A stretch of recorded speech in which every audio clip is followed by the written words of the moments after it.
is going to be me reading from chapter 11 to chapter 13. Jonas felt nothing unusual at first. He felt only the light touch of the old man's hands on his back. He tried to relax, to breathe evenly. The room was absolutely silent, and for a moment Jonas feared that he might disgrace himself for now, on the first day of his training, by falling asleep. Then he shivered. He realized that the touch of the fans felt suddenly cold. At the same instant, breathing in, he felt the air change, and his very breath was cold. He licked his lips, and in doing so, his tongue touched the suddenly chilled air. It was very startling, but he was not at all frightened. Now he was filled with energy, and he breathed again, feeling a sharp intake of frigid air.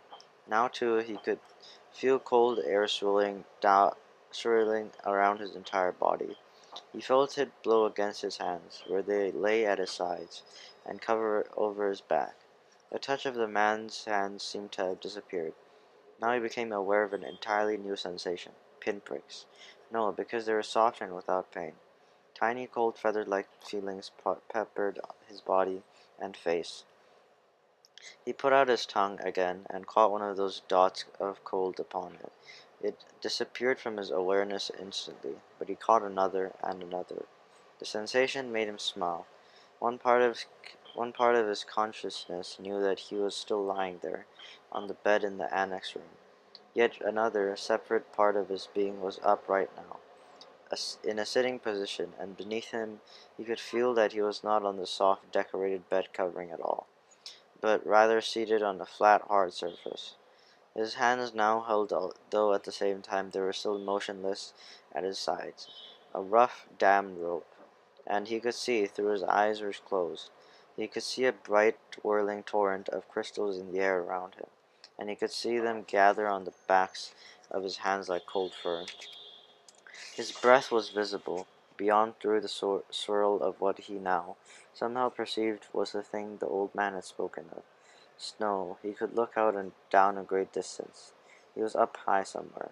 The ground was thick with the furry snow, but he sat slightly above it on a hard, flat object. Sledge, he knew abruptly, as he was sitting on a thing called sledge, and the sledge itself seemed to be poised at the top of a long, extended mound that rose from the very land where he was, even as he thought the word mound, his new consciousness, told him hill. Then the sledge, with Jonas himself upon it, began to move through the snowfall, and he understood instantly that now he was going downhill. No voice made an explanation. The experience explained itself to him. His face cut through the frigid air as he began the descent, moving through the substance called snow on the vehicle called sledge, which propelled itself on what he now knew without doubt to be runners. Comprehending all of those things as he sped downwards, he was free to enjoy the breathless glee that overwhelmed him.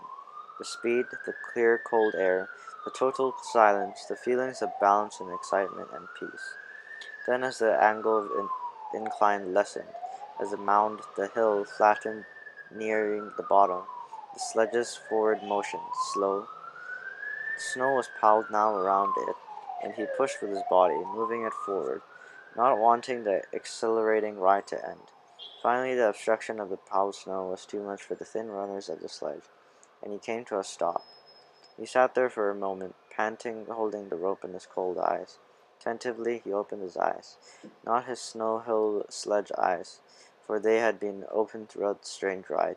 He opened his ordinary eyes, and saw that he was still on the bed, that he had not moved at all. The old man, still beside the bed, was watching him. "How do you feel?" he asked. Jonas sat up and tried to answer honestly. "Surprised," he said after a moment. The old man wiped his forehead with his sleeve. "Oof," he said. "It was exhausting. But even transmitting the tiny memory to you, I think it lightened me just a little." "Do you mean you did say I could ask questions?" The man nodded, encouraging his question. "Do you mean that now you don't have the memory of that ride on the sledge anymore?" "That's right. A little weight off this old body. But it was such fun, and now you don't have it anymore. I took it from you." But the old man laughed. "All I gave you was one ride on one sledge in one snow on one hill. I have a whole world of them in my memory. I could give them to you one by one, 1,000 times, and there would be still more. Are you saying that I mean we could do it again? Jonas asked. I'd really like to. I think I could steer by pulling the rope. I didn't try this time. Because it was so new, the old man laughingly shook his head. Maybe another day for a treat. But there's no time, really, just to play. I only wanted to begin by showing you how it works. Now he said, turning businesslike, lie back down. I want to. Jonas did. He was eager for whatever experience would come next. But he had suddenly so many questions. Why don't we have snow, and sledges and hills? And he asked, and when he did he, in the past? Did my parents have sledges when they were young? Did you? The old man shrugged and gave a short laugh. No, he told Jonas. It's a very distant memory. That's why it was so exhausting. I had to tug it forward from many generations back. It was given to me when I was a new receiver, and the previous receiver had to pull it through a long time period too. But what happened to those things, snow and the rest of it, climate control? Snow made growing food difficult, limited the agricultural periods, and unpredictable weather made transportation almost impossible at times. It wasn't a practical thing, so it became obsolete when we went to sameness. And hills too, he added. They made conveyance of goods unwieldy. Trucks, buses, slow them down. So he waved his hand, and as if a gesture had caused its hills to disappear. Sameness, he concluded. Jonas frowned. I wish we had those things. So just now and then. The old man smiled. So did I. He said, but that choice is not ours. But sir, Jonas suggested, since you have so much power. The man corrected him. Honor, he said firmly. I have great honor. So will you. But you will find that that is not the same as power. Lie quietly down. Since we've entered into the topic of climate, let me give you something else. This time I'm not going to tell you the name of it, because I want to test the receiving. You should be able to perceive the name without being told. I gave away snow and sledge and downhill and runners by telling them to you in advance. Without being instructed, Jonas closed his eyes again. He felt the hands on his back again. He waited. Now it came more quickly, the feeling. This time the hands didn't become cold, but instead began to feel warm on his body. They moistened a little. The warmth spread, extending across the shoulders, up his neck, onto the side of his face. He could feel it through his clothed parts too, a pleasant all-over sensation. And when he licked his lips this time, the air was hot and heavy. He didn't move. There was no sledge. His posture didn't change.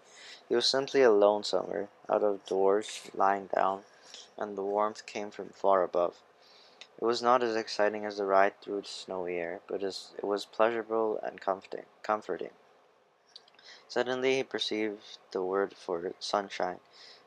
He perceived that it came from the sigh. Then it ended. Sunshine, he said aloud, opening his eyes. Good, you did get the word. That makes my job easier. Not so much explaining. And it came from the sky. That's right, the old man said. Just the way it used to. Before sameness, before climate control, Jonas added. The man laughed. You receive well and learn quickly. I'm very pleased with you. That's enough for today, I think. We're off to a good start. There was a question bothering Jonas. Sir, he said, the chief elder told me, she told everyone, and you told me too, that it would be painful. So I was a little scared, but it didn't hurt at all. I really enjoyed it. He looked quizzically at the old man, but the man sighed. I started with you with memories of pleasure. My previous failure gave me the wisdom to do that. He took a few deep breaths. Jonas, he said, it'll be painful, but it need not to be painful yet. I'm brave, I really am. Jonas sat up a little straighter. The old man looked at him for a moment. He smiled. I can see that. Well, since you asked the question, I think I have enough energy for one more transmission. Lie down once more. This will be the last for today. Jonas obeyed cheerfully. He closed his eyes, waiting, and felt the hands again. Then he felt the warmth again, the sunshine again, coming from the sky of this other consciousness that was so new to him. This time, as he lay basking in the wonderful warmth, he felt the passage of time. His real self was aware that it was only a minute or two, but his other memory-receiving self felt hours pass in the sun. His skin began to sting. Restlessly he moved one arm, bending it, felt a sharp pain in the crease of his inner arm at the elbow. Ouch, he said. loudly and shifted on the bed. "Ow," he said, wincing at the shift, and even moving his mouth to speak made his face hurt. He knew there was a word, but the pain kept him from grasping it. Then it ended. He opened his eyes, wincing with discomfort. It hurt, he told the man, and I couldn't get a word for it. It was sunburn, the old man told him. It hurt a lot, Jonas said, but I'm glad you gave it to me. It was interesting, and now I understand better what it meant, that there would be pain. The man didn't respond. He sat silently for a second. Finally he said, "Get up, now. It's time for you to go home." They both walked to the center of the room. Jonas put his tunic back on.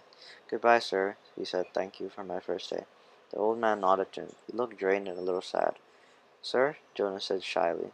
"Yes, do you have a question?" "It's just that I don't know your name. I thought you were the receiver, but you say that now I'm the receiver, so I don't know what to call you." The man had sat back down in the comfortable upholstered chair. He moved his shoulders as around as if to ease an aching sensation. He seemed terribly weary. "Call me the giver," he told Jonas. Chapter 12. "You slept soundly, Jonas?" his mother asked at the morning meal. "No dreams." Jonas simply smiled and nodded, not ready to lie, not willing to tell the truth. "I slept very soundly," he said. "I wish this one would," his father said, leaning down from his chair to touch Gabriel's waving fist. The basket was on the floor beside him. In his corner, beside Gabriel's head, the stuffed hippo sat staring with his blank eyes. "So do I," Mother said, rolling her eyes. "He's so fretful at night." Jonas had not heard the new child during the night, because as always he had slept soundly. But it was not true that he had no dreams. Again and again as he slept, it slid down that snow-covered hill. As always in the dream, it seemed as if there were a destination, a something he could not grasp, what that lay beyond the place where the thickness of snow brought the sledge to a stop. He was left upon awakening with the feeling that he wanted, even somehow needed, to reach the something that waited in the distance. The feeling that was good, but that it was welcome, that it was significant. But he did not know how to get there. He tried to shed the leftover dream, gathering his schoolwork and preparing for the day. School seemed a little different today. Classes were the same: language and communications, commerce and industry, science and technology, civil procedures, and government. But during the breaks were recreation periods and the midday meal. The other new 12s were abuzz with descriptions of their first day of training. All of them talked at once, interrupting each other, hastily making the required apology for interrupting, then forgetting again in the excitement of describing the new experiences. Jonas listened. He was very aware of his own ad- admonition not to discuss this training. But it would have been impossible anyway. There was no way to describe to his friends what he had experienced there in the annex room. How could you describe a sledge without describing a hill and snow? And how could you describe a hill and the snow to someone who had never felt height or wind or that feathering magical cold? Even trained for years as they all had been in possession of language, what words could he use which would give another the experience of sunshine? So it was easy for Jonas to be still and to listen. After school hours, he rode back beside Fiona to the house of the old. "I looked for you yesterday," she told him, "so we could ride home together. Your bike was still there, and I waited for a little while, but it was getting late, so I went on home." "I apologize for making you wait," Jonas said. "I accept your apology," she replied automatically. "I stayed a little longer than I expected," Jonas explained. She pedaled forward silently, and he knew that she expected him to tell her why. She expected him to describe his first day of training, but to ask would have fallen into the category of rudeness. "You've been doing so many volunteer hours with the old," Jonas said, changing the subject. "There won't be much that you don't already know." "Oh, there's lots to learn," Fiona replied. "There's administrative work, and the dietary rules, and punishment for disobedience. Did you know that they use disciplines wand on the old, the same as for small children? And there's occupational therapy and recreational activities and medications, and they reach the building and break their bikes. I really think I'll like it better than school," Fiona confessed. "Me too," Jonas agreed, wheeling his bike into its place. She waited for a second, as if again she expected him to go on. Then she looked at her watch, waved, and hurried towards the entrance. Jonas stood for a moment beside his bike, as startled. It had happened again. The thing that he had thought of now as seeing beyond. This time it had been Fiona who had undergone that fleeting, indescribable change. As he looked up and towards her going through the door, it happened. She changed. Actually, Jonas thought, trying to recreate in his mind. It wasn't Fiona in her entirety. It seemed to be just her hair, and just for that flickering instant. He ran through it in his mind. It was clearly beginning to happen more often. First the apple a few weeks before, the next time had been the faces in the audience at the auditorium just 2 days ago. Now today Fiona's hair. Frowning, Jonas walked towards the annex. I'll ask the giver, he decided. The old man looked up smiling. When Jonas entered the room, he was already seated beside the bed, and he seemed more energetic today, slightly renewed and glad to see Jonas. Welcome, he said. We must get started. You're 1 minute late. I apologize, Jonas began, then stopped, flustered, knowing were to be no apologies. He removed his tunic and went to the bed. I'm 1 minute late because something happened, he explained. And I'd like to ask you about it if you don't mind. You may ask me anything. Jonas tried to sort it out in his mind so that he could explain it clearly. I think it's what you call seeing beyond, he said. The giver nodded. Describe it, he said. Jonas told him about the experience at the apple, then the moment on the stage where he had looked out and seen the same phenomenon in the faces of the crowd. Then today, just now, outside it happened with my friend Fiona. She herself didn't change exactly, but something about her changed for a second. Her hair looked different, but not its shape, not its legs. I can't quite, Jonas paused, frustrated by his inability to grasp and describe exactly what had occurred. Finally, he simply said it changed. I don't know how or why. That's why I was 1 minute late, he concluded, and looked questioningly at the giver. To his surprise, the old man asked him a question which seemed unrelated to the scene beyond. When I gave you the memory yesterday, the first one, the ride on the sledge, did you look around? Jonas nodded. Yes, he said, but the stuff, I mean the snow, in the air made it hard to see anything. Did you look at the sledge? Jonas thought back. No, I only felt it under me. I dreamed of it last night too, but I don't remember seeing the sledge in my dream either. Just feeling it. The giver seemed to be thinking. When I was observing you before the selection, I perceived that you probably had the capacity, and what you described confirms that. It happened somewhat differently to me, the giver told him. When I was just your age, about to become the new receiver, I began to experience it, though it took a different form. With me, it was, well, I won't describe that now. You wouldn't understand it either. But I think I can guess how it's happening with you. Let me just make a little test to confirm my guess. Lie down. Jonas lay on the bed with his hands at his sides. He felt comfortable here now. He closed his eyes and waited for the familiar feel of the giver's hands on his back, but it didn't come. Instead, the giver instructed him, call back the memory of the ride on the sledge, just the beginning of it, where you're at the top of the hill before the slide starts, and this time look down at the sledge. Jonas was puzzled. He opened his eyes. Excuse me, he asked politely, but don't you have to give me the memory? It's your memory now. It's not mine to experience any longer. I gave it away. But how can I call it back? Remember last year or the year that you were 7 or 5, can't you? Of course, it's much the same. Everyone in the community has one generation memories like those. But now you'll have to go back farther. Just concentrate. Jonas closed his eyes again. He took a deep breath and sought the sledge and the hill and the snow in his consciousness. There they were, with no effort. He was again sitting in that whirling world of snowflakes atop the hill. Jonas grinned with delight and blew his own steamy breath into view. Then, as he had been instructed, he looked down. He saw his own hands, furred again with the snow. Holding the rope, he saw his legs and moved them aside for a glimpse of the sledge beneath. Dumbfounded, he stared at it. This time it was not a fleeting impression. This time the sledge had, and continued to have, as he blinked, and stared at it again, that same mysterious quality that the apple had had so briefly. And Fiona's hair, the sledge did not change. It simply was whatever the thing was. Jonas opened his eyes and was still on the bed. The giver was watching him with curiosity. Yes, Jonas said slowly, I saw it in the sledge. Let me try one more time, one more thing. Look over there. to the bookcase. Do you see the very top row of books? The ones behind the table on the top shelf? Jonas sought them with his eyes. He stared at them, and they changed. But the change was fleeting. It slipped away the next instant. It happened, Jonas said. It happened to the books, but it went away again. I'm right, then, the giver said. You're beginning to see the color red.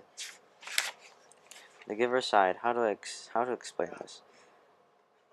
Once back in the time of memories, everything had a shape and size, the way things still do, but they also had a quality called color.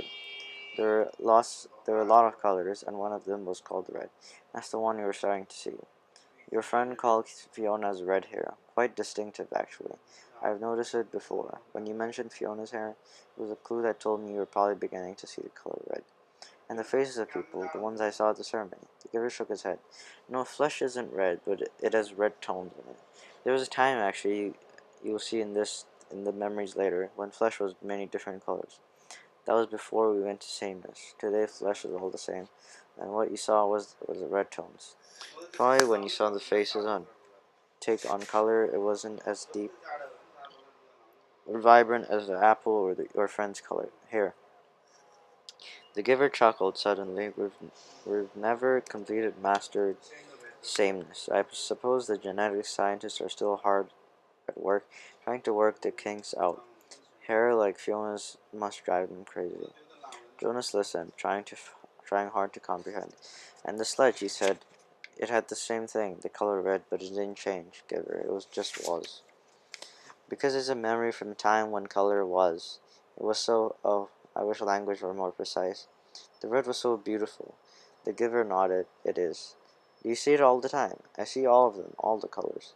Will I? Of course, when you receive the memories. You have the capacity to see beyond. You gain wisdom then along with colors, and lost more. Jonas wasn't interested just then in wisdom. It was the colors that fascinated him. Why can't everyone see them? Why did colors disappear? The giver shrugged. Our people made that choice, the choice to go to sameness. Before my time, before the previous time, back and back and back, we relinquished color when we relinquished sunshine and did away with differences. We thought for a moment. We gained control of many things, but we had to let go of others. We shouldn't have, Jonas said fiercely. The giver looked startled at the certainty of Jonas's reaction. Then he smiled wildly. You've come very quickly to that conclusion, he said. It took me many years. Maybe your wisdom will come much more quickly than mine.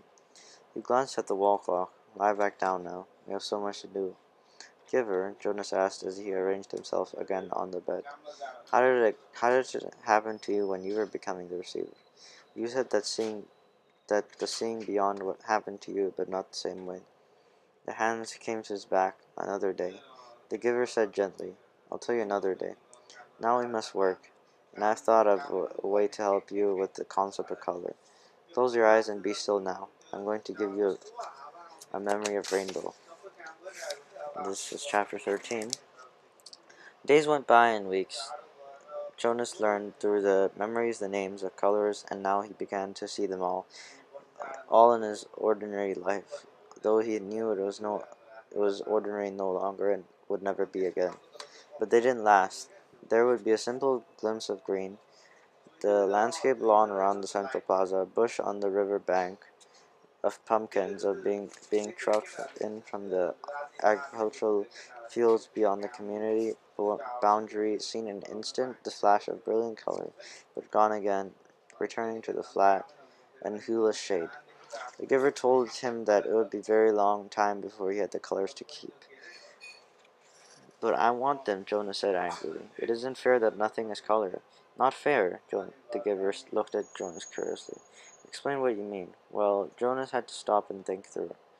If everything's the same, then there aren't any choices. I want to wake up in the morning and decide things. A blue tunic or a red one. He looked down at himself, at the colorless fabric of his clothing. But it's all the same. Then he laughed a little. I know it's not important what you wear. It doesn't matter, but it's the choosing that's important, isn't it? The giver asked him. Jonas nodded. My little brother, he began, and then corrected himself. No, that's not accurate. He's not my brother, not really. But this new child that my family takes care of, his name's Gabriel. Yes, I know about Gabriel.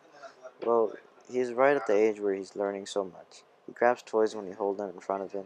My father says he's learning small muscle control, and he's really cute.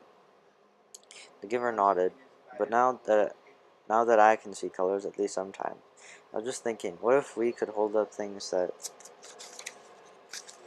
were bright or bright yellow and he could choose, instead of the sameness? He might make wrong choices. Oh, Jonas was silent for a minute. Oh, I see what you mean. It wouldn't matter for a new child's toy, but later does matter, doesn't it? We won't dare to let people make choices of their own. Not safe, the giver suggested. Definitely not safe, Jonas said with certainty. What if they were allowed to choose their own mate, and chose wrong? Or what if, he went on, almost laughing at the absurdity, they chose their own jobs? Frightening, isn't it? The giver said.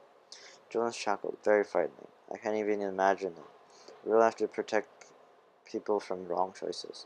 It's safer. Yes, Jonas agreed. Much safer. But when the conversation turned to other things, Jonas was left still with a feeling of frustration that he didn't understand. He found that he was often angry now, irrationally angry at his groupmates, that they were satisfied with their lives which had none of their vibrance his own was taking on. And he was angry at himself that he could not change that for them.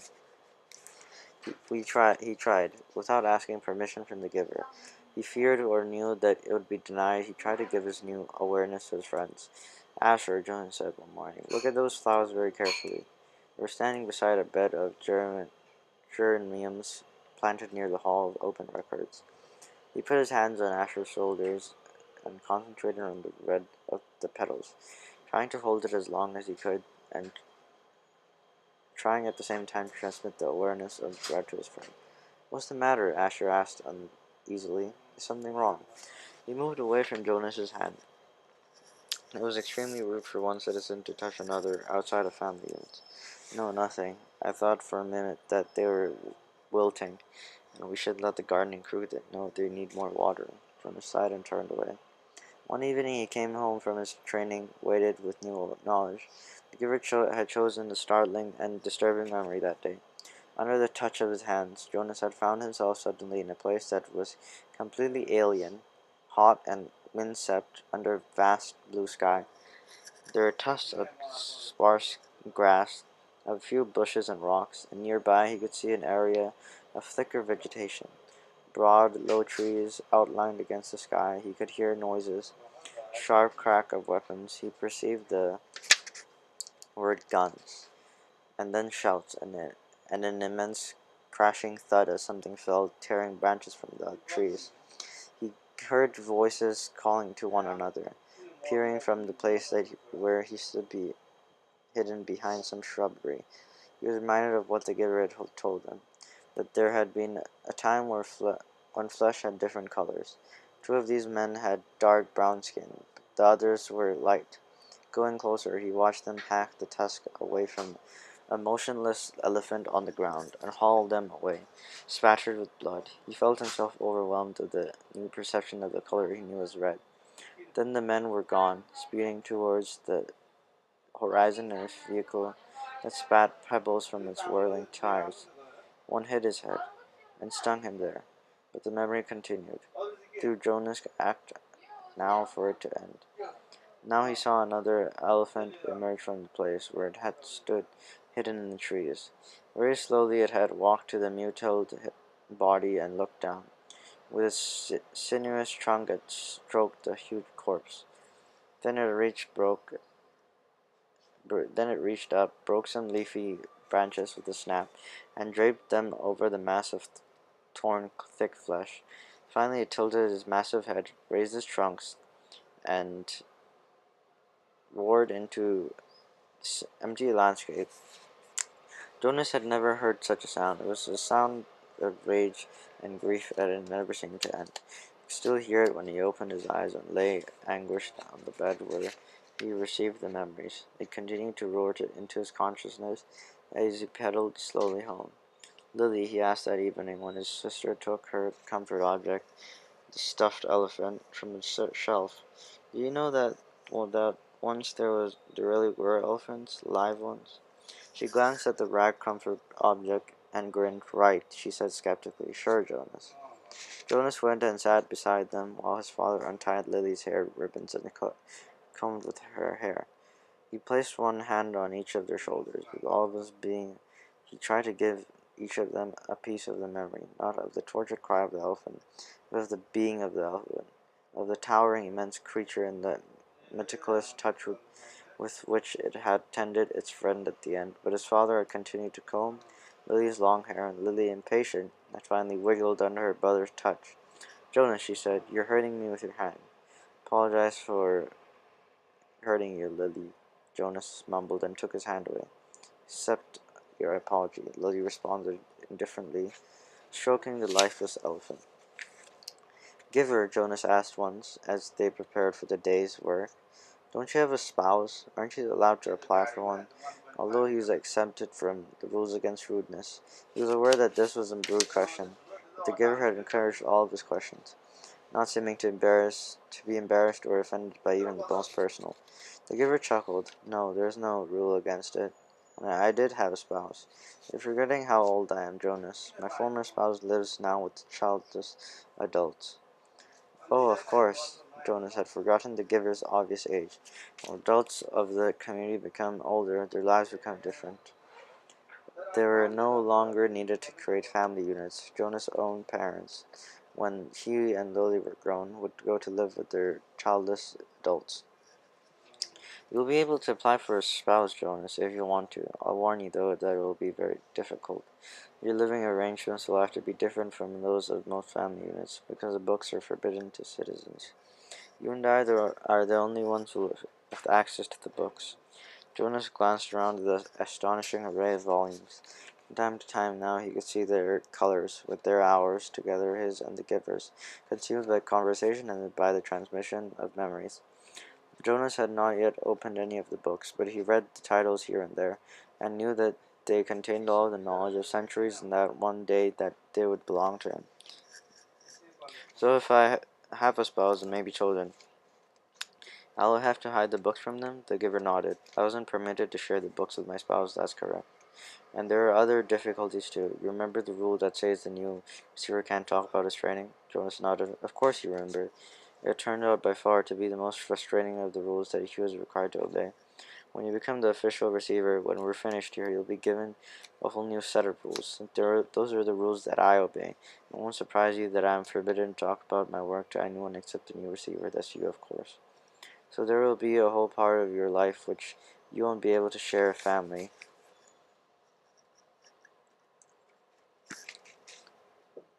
Share a family. It's hard, Jonas. It was hard for me. You do understand, don't you? That this is my life, the memories." Jonas nodded again, but he was puzzled. Didn't life consist of the things you did each day? There wasn't anything else, really. "I've seen you taking walks," he said. The giver sighed. "I walk, I eat at meal times, and when I am called by the committee of elders, I appear before them, to give them counsel and advice." "Do you advise them often?" Jonas was a little frightened at the thought that one day he would be the one to advise the ruling body. The giver said no, rarely, only when they are faced with something that they have not experienced before. Then they call upon me to use the memories and revise them. But it very seldom happens. Sometimes I wish they'd ask me for my wisdom more often. There are so many things I could tell them, things I could wish they would change. But they don't want to change. Life here is so orderly, so predictable, so painless. It's what they have chosen. I don't know why they even need a receiver. Then, if they never call upon him," Jonas commented. "They need me and you," the giver said, but didn't explain. They were reminded of that 10 years ago. "What happened 10 years ago?" Jonas asked. "Oh, I know. You tried to train a successor and failed. Why?" Why did that remind them? The giver smiled grimly.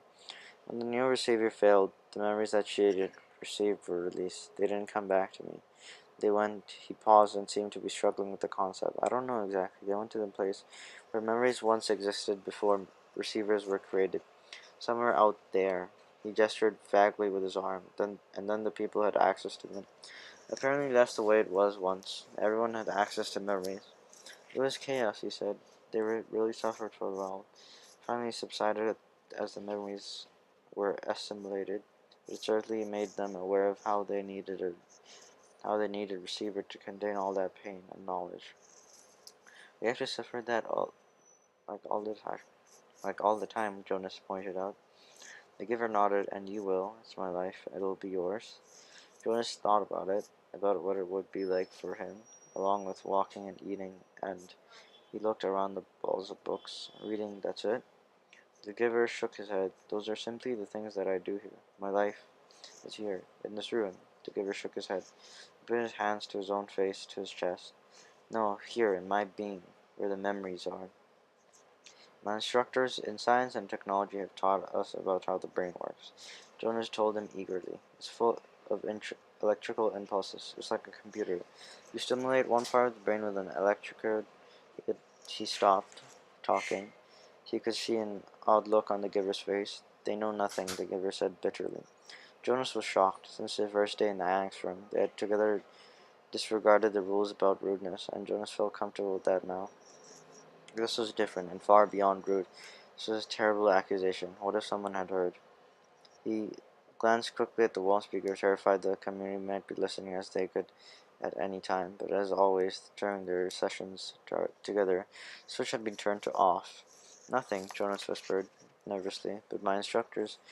Giver flicked his hand as if brushing something aside. All your instructors are well trained.